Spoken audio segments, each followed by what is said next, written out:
India Legal presents Courts Roundup.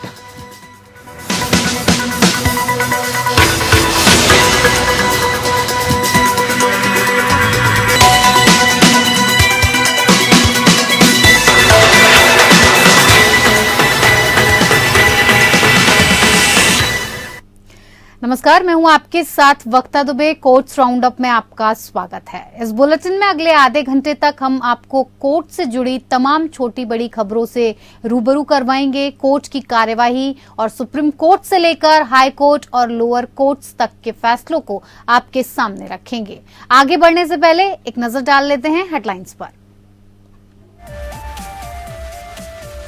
Collegium बैठक का विवरण मांगने वाली याचिका को सुप्रीम कोर्ट ने किया खारिज। कहा, कॉलेजियम की चर्चा नहीं हो सकती, सार्वजनिक कॉलेजियम के अंतिम निर्णय को अपलोड किया जाए। सुप्रीम कोर्ट ने तमिलनाडु के जलीकट्टू और महाराष्ट्र की बैलगाड़ी दौड़ के खिलाफ याचिकाओं पर फैसला रखा सुरक्षित। सभी पक्षों को एक हफ्ते में जवाब दाखिल करने को कहा। शर्जील इमाम की दिल्ली हाईकोर्ट की टिप्पणी के खिलाफ सुप्रीम कोर्ट में डाली याचिका पर नहीं होगी सुनवाई। कोर्ट ने कहा, जमानत अर्जी पर नहीं पड़ेगा प्रतिकूल प्रभाव। श्रद्धा मर्डर केस में मुख्य आरोपी आफताब की न्यायिक हिरासत साकेत कोर्ट ने 14 दिनों के लिए बढ़ाई। दिल्ली पुलिस डीएनए और एफएसएल रिपोर्ट का कर रही है इंतजार।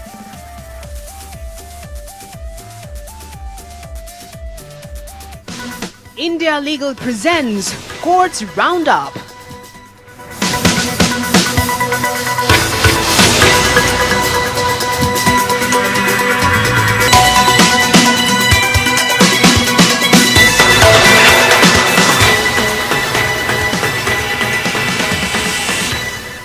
रुक कर लेते हैं सबसे पहली खबर का। कॉलेजियम को लेकर सुप्रीम कोर्ट ने अहम फैसला सुनाया है। सुप्रीम कोर्ट ने कहा कि जजों की नियुक्ति के लिए कॉलेजियम में की गई चर्चा को आरटीआई के तहत सार्वजनिक डोमेन में नहीं रखा जा सकता है, क्योंकि सिर्फ चर्चा फाइनल फैसला नहीं होता। सुप्रीम कोर्ट ने आरटीआई के तहत 12 दिसंबर 2018 को कॉलेजियम की बैठक का ब्यौरा देने से इनकार किया। मीडिया में आई खबरों या कॉलेजियम के सदस्य रहे पूर्व जज के इंटरव्यू के आधार पर आरटीआई के तहत खुलासा नहीं किया जा सकता। सुप्रीम कोर्ट के फैसले के मुताबिक फाइनल सिफारिश को सार्वजनिक किया जाता है और इसके बाद सुप्रीम कोर्ट ने कॉलेजियम की बैठक के एजेंडे, ब्यौरे और प्रस्ताव की मांग वाली याचिका खारिज कर दी। दिल्ली हाईकोर्ट का फैसला बरकरार रखा गया।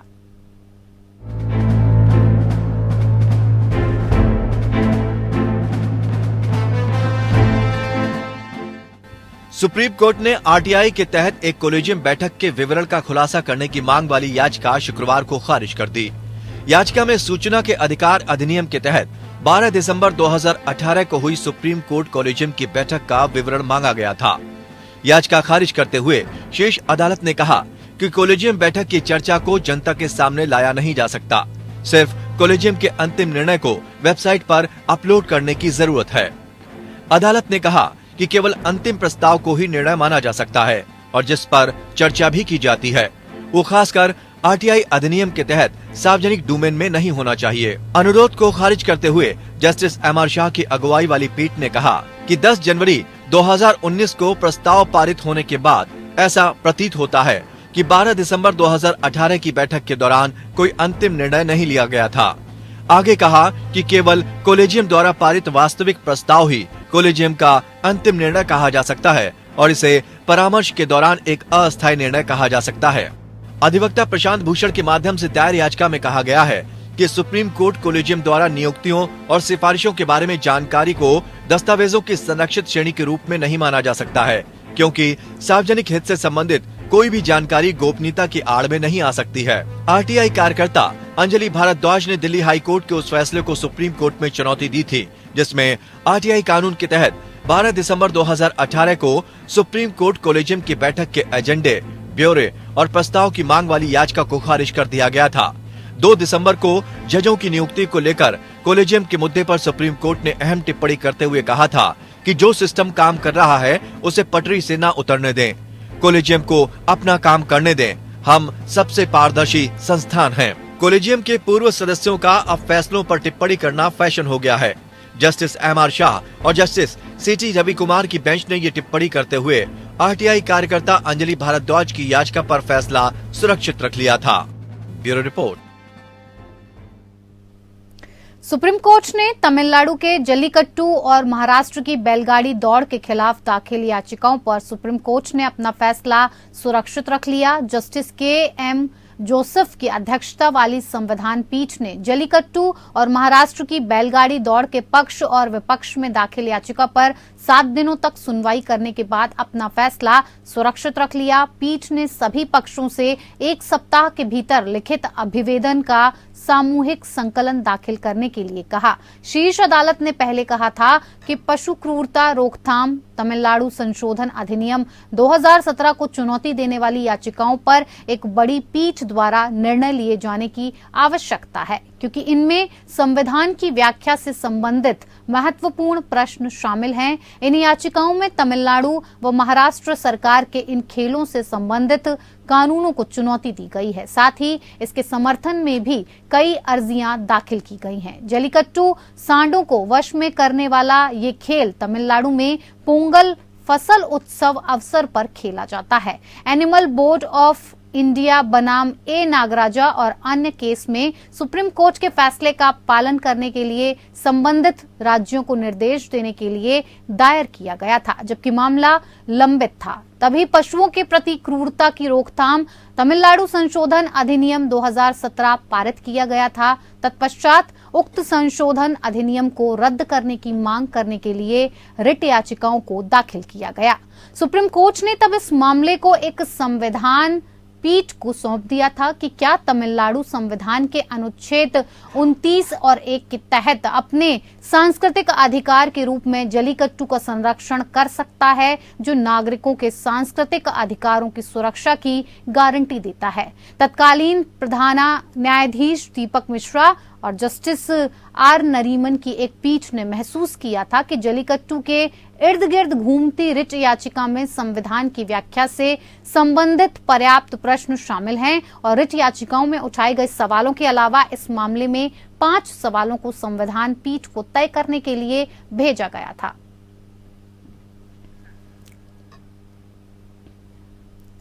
सुप्रीम कोर्ट ने दिल्ली दंगों के आरोपी शर्जील इमाम की उस याचिका को सुनने से इनकार कर दिया जिसमें उसने आरोपी उमर खालिद की जमानत अर्जी खारिज करते हुए उसके ऊपर की गई टिप्पणी को हटाने की मांग की गई थी। सुप्रीम कोर्ट ने कहा कि हाईकोर्ट ने अपने फैसले में लिखा है कि फैसले में की गई टिप्पणी का ट्रायल पर असर नहीं होगा।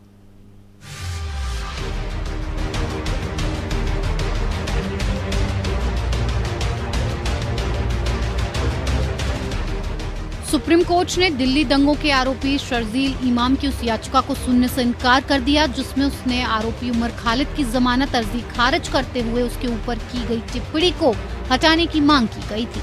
सुप्रीम कोर्ट ने कहा कि हाईकोर्ट ने अपने फैसले में लिखा है कि फैसले में की गई टिप्पणी का ट्रायल पर असर नहीं होगा।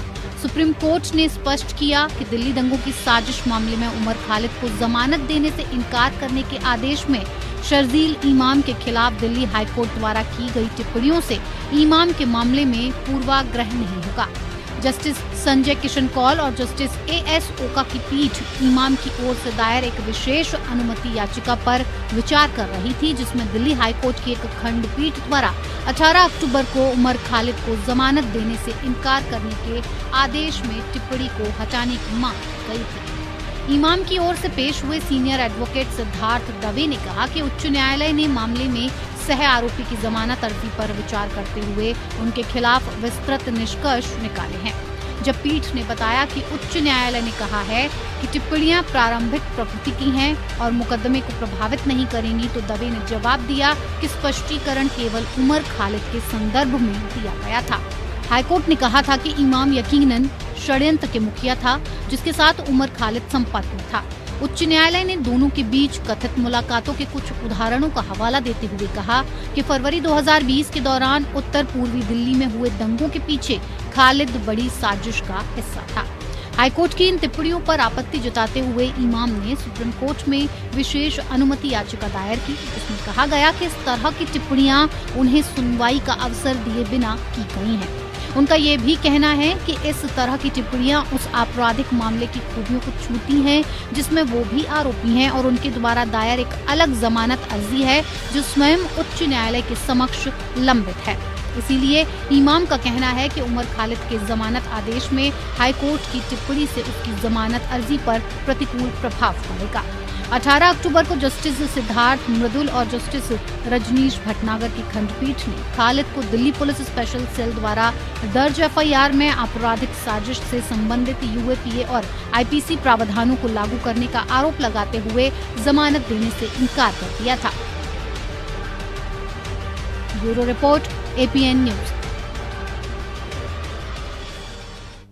तो वहीं दिल्ली हाईकोर्ट ने शुक्रवार को दिल्ली पुलिस कमिश्नर को ये बताने का निर्देश दिया कि क्या कोई मानक संचालन प्रक्रिया है जिसका सड़क दुर्घटना के मामलों के संबंध में पालन किया जाता है। जस्टिस प्रतिभा एम सिंह एक 26 वर्षीय युवक के माता पिता की ओर से दायर याचिका पर सुनवाई कर रही थी, जिसकी जमकर से किराए की कार में यात्रा करते समय सड़क दुर्घटना में मौत हो गई थी। परिजनों का आरोप है कि किराए के वाहन का चालक कार चलाते समय शराब पीकर नशे में था। अदालत ने इसे दुर्भाग्यपूर्ण मामला बताते हुए निर्देश दिया कि उक्त एसओपी को 6 सप्ताह की अवधि के भीतर रिकॉर्ड पर रखा जाए। अदालत ने आदेश दिया। आगे बढ़ने से पहले अदालत पुलिस कमिश्नर को किसी भी मानक संचालन प्रक्रिया या एसओपी को रिकॉर्ड पर रखने का निर्देश देती है जिसका पालन पुलिस दुर्घटना के मामलों में या तो चोटों या मृत्यु के मामले में करती है। अदालत ने पुलिस को यह भी निर्देश दिया कि याचिका में मांगे गए मुआवजे को देने के लिए संबंधित योजना या नीति को रिकॉर्ड पर रखा जाए। माता पिता की ओर से पेश वकील ने अदालत को अवगत कराया कि जांच अधिकारी द्वारा विश्लेषण के लिए ड्राइवर का ब्लड सैंपल समय पर प्रस्तुत नहीं किया गया था। कोर्ट को यह भी बताया गया कि सैंपल लेने में करीब 3 महीने की देरी हुई है। वकील ने यह भी कहा कि इस मामले में जांच अधिकारी द्वारा आवश्यक सीसीटीवी फुटेज भी एकत्र नहीं किए गए थे। इस प्रकार ये माता पिता का मामला था कि ब्लड सैंपल की जांच सहित प्रक्रिया में देरी ने उन्हें निष्पक्ष सुनवाई से वंचित कर दिया था।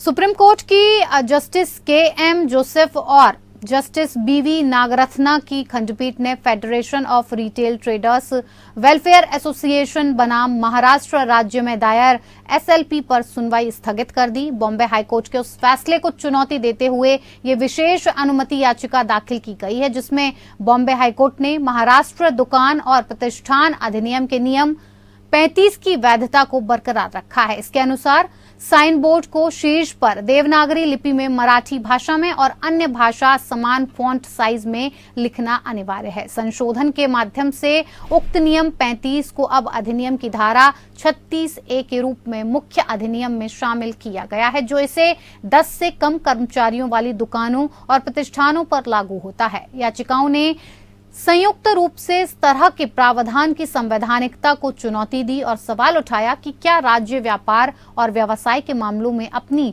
आधिकारिक भाषा लागू कर सकता है। पिछली सुनवाई के दौरान अदालत ने याचिकाकर्ताओं के खिलाफ कोई कठोर कदम नहीं उठाने का आदेश पारित किया था। जब मामला शुक्रवार को सुनवाई के लिए आया तो जस्टिस जोसेफ ने याचिकाकर्ताओं की ओर से पेश वकील को बताया कि प्रतिवादियों द्वारा स्थगन का अनुरोध करते हुए पत्र लिखा है। इस पर याचिकाकर्ताओं के वकील ने जवाब दिया, मैं स्थगन पर पत्र का विरोध करता हूं। उन्होंने अब तक कई बार स्थगन मांगा है, ये तीसरी बार है। जस्टिस जोसेफ ने हालांकि याचिकाकर्ताओं के पक्ष में अदालत द्वारा पारित पहले के आदेश की ओर इशारा किया और टिप्पणी की, आपके पक्ष में कोई कठोर कदम नहीं उठाने का आदेश है, ये आपके हितों का ख्याल रखेगा। Justice BV. नागरत्ना ने इस बिंदु पर टिप्पणी की, आप मराठी भाषा के उपयोग का विरोध क्यों कर रहे हैं? इससे वहां के लोगों को मदद मिलेगी। वास्तव में और लोग नाम बोर्ड देखकर आपके पास आएंगे, आपको इससे समस्या क्यों है? याचिकाकर्ताओं की ओर से पेश वकील ने जवाब दिया, ये पूरी तरह से राजनीति से प्रेरित है। माय लॉर्ड्स, महाराष्ट्र में सरकार बदलने के बाद अब स्थिति ऐसी है कि नई सरकार न तो इसका समर्थन करती है और न ही इसका विरोध करती नजर आना चाहती है। हालांकि पीठ कोई आदेश पारित करने की इच्छुक नहीं थी और मामले की सुनवाई स्थगित कर दी। बॉम्बे हाईकोर्ट ने पुलिस विभाग में भर्ती के लिए ट्रांसजेंडर व्यक्तियों के लिए प्रावधान नहीं करने और जिम्मेदारी का पालन नहीं करने पर राज्य सरकार की खिंचाई की। पीठ ने कहा, सुप्रीम कोर्ट का आदेश होने के बावजूद आपकी सरकार ने 7 साल तक कुछ नहीं किया। हमें ऐसा क्यों करना पड़ रहा है? चीफ जस्टिस दीपांकर दत्ता और जस्टिस अभय आहूजा की खंडपीठ गृह विभाग के सभी भर्ती आवेदनों में अन्य लिंग विकल्प जोड़ने के लिए महाराष्ट्र प्रशासनिक न्यायाधिकरण द्वारा जारी निर्देशों के खिलाफ राज्य की अपील पर सुनवाई कर रही थी। एमईटी ने राज्य को ट्रांसजेंडर उम्मीदवारों के लिए फिजिकल मानकों और जांच के मानदंड तय करने का भी निर्देश दिया। राज्य सरकार ने 14 नवंबर 2022 और 18 नवंबर 2022 के एमईटी के आदेशों को चुनौती देते हुए दावा किया कि उन्हें लागू नहीं किया जा सकता क्योंकि राज्य ने अभी तक ट्रांसजेंडर व्यक्तियों की भर्ती के संबंध में कोई नीति नहीं बनाई है, खासकर पुलिस बल में। राज्य के एडवोकेट जनरल आशुतोष कुंभकोनी ने अंतरिम आदेश में एमईटी द्वारा इस तरह के निर्देश दिए जाने पर आपत्ति जताई। कोर्ट ने कहा कि सरकार नियमों में संशोधन नहीं कर रही है। इसने ये भी नोट किया कि 11 अन्य राज्यों में ट्रांसजेंडर व्यक्तियों के रोजगार के प्रावधान हैं। अटॉर्नी जनरल ने कहा कि सरकार ट्रांसजेंडरों के खिलाफ नहीं है। हालांकि एमईटी के आदेशों को लागू करने में कुछ कानूनी कठिनाइयां हैं। 2 ट्रांसजेंडर उम्मीदवार राज्य द्वारा विज्ञापित पुलिस कांस्टेबल के पद के लिए आवेदन करना चाहते हैं। उन्होंने पहले एमईटी से संपर्क किया। ट्रिब्यूनल ने अपने आवेदनों में उपरोक्त निर्देश दिए। अदालत ने कहा कि राज्य न तो नियम बना रहा है और न ही भर्ती में ट्रांसजेंडर व्यक्तियों को शामिल कर रहा है। बेंच ने कहा कि वो पूरी भर्ती पर रोक लगा देगी। अदालत ने कहा कि इसके बाद सरकार को नियम बनाने के लिए मजबूर होना पड़ेगा।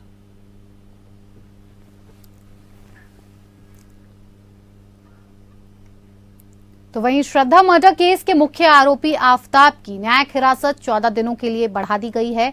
महरौली थाना पुलिस के जांच अधिकारी वर्चुअल कॉन्फ्रेंसिंग के जरिए कोर्ट रूम में मौजूद थे। उनकी तरफ से कोर्ट में बताया गया कि श्रद्धा मर्डर मामले में दिल्ली पुलिस की जांच चल रही है और आरोपी की न्यायिक हिरासत को 14 दिन के लिए बढ़ा दिया जाए। इसके बाद साकेत कोर्ट ने आरोपी आफताब की न्यायिक हिरासत को 14 दिन के लिए बढ़ा दिया।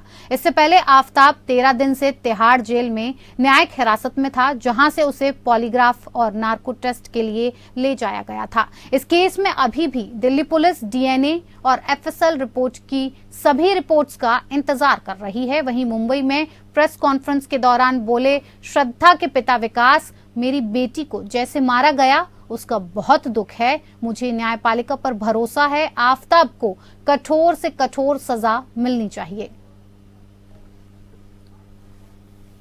है उसकी जानकारी दी गई है, लेकिन फिर भी मैं मेरी तरफ से एडवोकेट सीमा कुशवाहा दिल्ली से है, उनको भी मैं अपॉइंट कर रहा हूं। सीमा कुशवाहा। गुजरात के अहमदाबाद जिले की एक अदालत ने तृणमूल कांग्रेस के प्रवक्ता साकेत गोखले को उनके खिलाफ एक प्राथमिकी के संबंध में जमानत दे दी थी, जिसमें प्रधानमंत्री मोदी की पिछले महीने मोरबी की यात्रा के स्थान पर ट्विटर पर एक फेक न्यूज रिपोर्ट ट्वीट करने का आरोप लगाया गया था। हालांकि उसके बाद जल्द ही मोरबी में उसके खिलाफ दर्ज एक नई प्राथमिकी में इसी तरह के आरोपों पर आईपीसी की धारा 125 चुनाव के दौरान वर्गों के बीच दुश्मनों को बढ़ावा देना के तहत गिरफ्तार कर लिया गया था। उनके खिलाफ ये नया मामला ऐसे ही आरोपों पर दर्ज किया गया है, जिसमें उन पर एक फेक रिपोर्ट ट्वीट करने का आरोप लगाया गया है, जिसमें दावा किया गया कि एक आरटीआई जवाब के अनुसार इस साल अक्टूबर में पुल गिरने की घटना के बाद प्रधानमंत्री नरेंद्र मोदी की मोरबी यात्रा पर 30 करोड़ की लागत आई थी। गिरफ्तार किए जाने से पहले मुख्य मेट्रोपॉलिटन मजिस्ट्रेट एमवी चौहान ने पुलिस हिरासत पूरी होने के बाद अदालत में पेश किए जाने के बाद उन्हें जमानत दे दी थी। गोखले को 5 दिसंबर को राजस्थान से हिरासत में लिया गया था और उन्हें 6 दिसंबर को मजिस्ट्रेट की अदालत में पेश किया गया, जिसने उन्हें 8 दिसंबर तक पुलिस हिरासत में भेज दिया।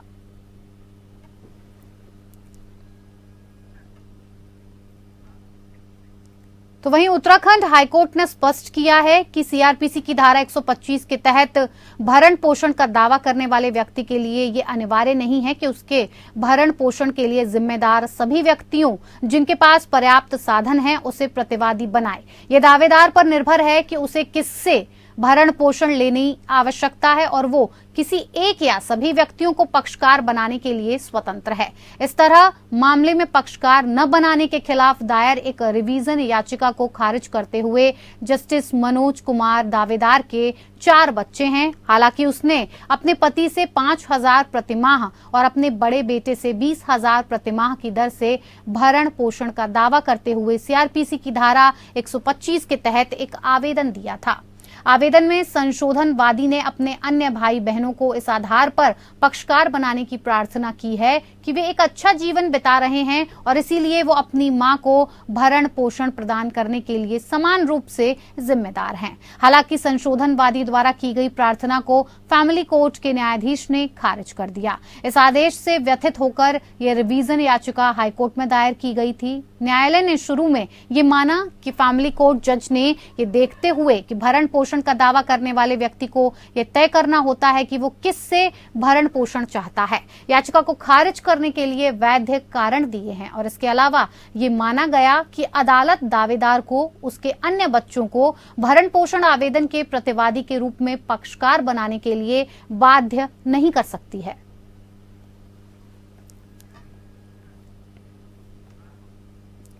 कोर्ट्स राउंडअप में मेरे साथ फिलहाल इतना ही। मुझे दीजिए इजाजत। नमस्कार। India Legal presents Courts Roundup.